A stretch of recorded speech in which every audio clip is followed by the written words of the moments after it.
ગુજરાત સરકાર દ્વારા રત્ન કલાકારોના બાળકોના શિક્ષણ માટે જાહેર કરવામાં આવેલા સહાય પેકેજમાં 26,000 જેટલા ફોર્મ રિજેક્ટ થતા સુરતના રત્ન કલાકારોએ માહિતી અધિકાર નિયમ 2005નો સહારો લઈ જાગૃતિ અને લડતનું શંખનાદ ફૂંક્યું છે।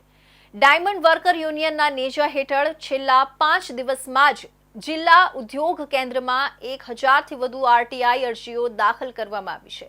રિજેક્ટ થયેલા ફોર્મ પાછળના સાચા કારણો જાણવા અને ગરીબ તથા જરૂરિયાતમંદ રત્ન કલાકારોને ન્યાય મળે તે માટે યુનિયનની માંગ છે। ડાયમંડ વર્કર યુનિયનના વાઇસ પ્રેસિડેન્ટ ભાવેશભાઈ ટાંકે આ સમગ્ર મામલે વિગતો આપતા જણાવ્યું હતું કે ગુજરાત સરકારે રત્ન કલાકારો માટે શિક્ષણ સહાય પેકેજ જાહેર કર્યું હતું।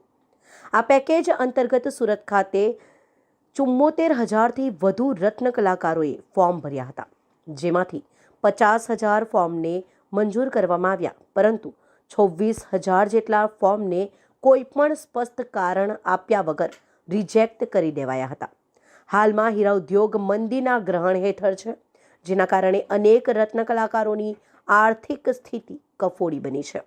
ઘણા પરિવારો ભાડાના મકાનોમાં રહે છે અને તેમના બાળકોની શિક્ષણ ફી ભરવા માટે સંઘર્ષ કરી રહ્યા છે। ફી ન ભરાય તો બાળકોના અભ્યાસ અટકાવવામાં આવે તેવું દબાણ પણ સ્કૂલો દ્વારા કરવામાં આવી રહ્યું છે।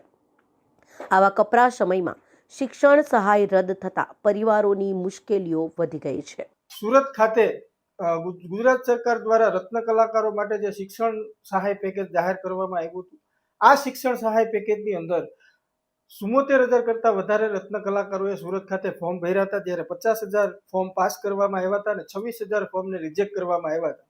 ત્યારે જે 26,000 ફોર્મ રિજેક્ટ કરવામાં આવ્યા હતા, એ જે રત્ન કલાકારો જે છે એ ફોર્મ કેમ રિજેક્ટ થયું એની માહિતી મેળવવા જ્યારે જિલ્લા ઉદ્યોગ કેન્દ્રની મુલાકાત લેતા હતા, ત્યારે ત્યાંના જે અધિકારીઓ છે, જે કંઈ ક્લાર્કો છે, એને એવું કહેતા કે ભાઈ તમારે જો માહિતી જોતી હોય તો તમે આરટીઆઈનો સહારો લઈ શકો છો। એટલા માટે ડાયમંડ વર્કર યુનિયન દ્વારા એક આરટીઆઈનું અભિયાન ચલાવવામાં આવ્યું। આ અભિયાન અંતર્ગત ખાલી 5 જ દિવસની અંદર 1000થી આસપાસ અમે આરટીઆઈ જિલ્લા ઉદ્યોગ કેન્દ્રની અંદર નાખવામાં આવેલ છે અને હજી અભિયાન ચાલુ જ છે। અને રત્ન કલાકારો પોતે જાગૃત થઈ અને કેમ એનું ફોર્મ રિજેક્ટ કરવામાં આવ્યું, એના માટે કયા અધિકારીએ એ ફોર્મની ચકાસણી કરી છે, સુરત ડાયમંડ એસોસિએશન દ્વારા જો ભલામણ પત્ર નહીં આપવામાં આવ્યું, કારણ શું બતાવ્યું છે, આ બાબત બધી જ બાબતોને લઈ અને એક આરટીઆઈ કરવામાં આવી હતી અને આરટીઆઈની સંખ્યા 1000ની આસપાસ છે।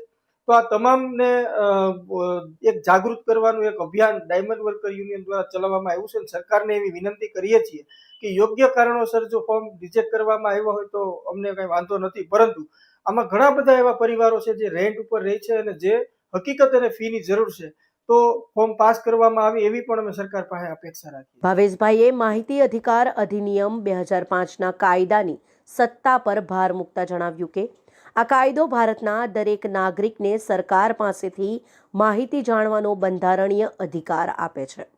તેમણે ઉમેર્યું કે સરકારને અમારી વિનંતી છે કે જો ફોર્મ યોગ્ય કારણોસર રદ થયા હોય તો વાંધો નથી, પરંતુ અનેક એવા પરિવારો છે જેને હકીકતમાં ફીની જરૂર છે।